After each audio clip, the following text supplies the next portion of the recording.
大家好，我是 G27。这个语音合成工具呢，这两天的人气还算可以，所以呢，我今天又把它升级了一下。我们来看一下，主要是更新了哪些记录。第一个是修正了这个自动保存的问题，第二个是添加了无数的 IP 声音，第三修正了一些小 bug。我们来实际操作一遍，它会自动打开这个页面，然后呢，我们首先加载这个模型。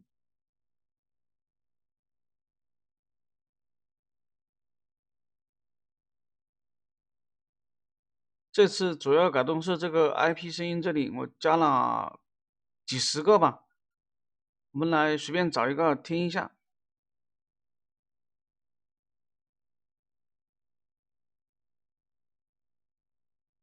大王为了江山社稷，请您三思啊！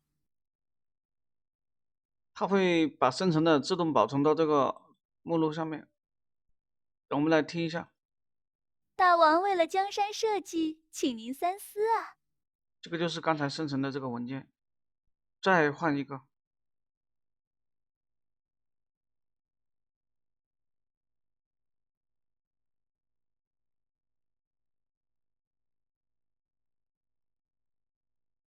这点苦算什么？我什么大风大浪没见过？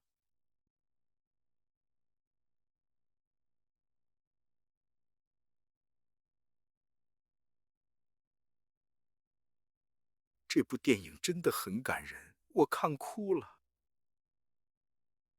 好了，今天的演示就到这里。详细的教程呢，可以去翻我之前的分享。感谢大伙的观看，我是 G27，关注我不迷路，下期见。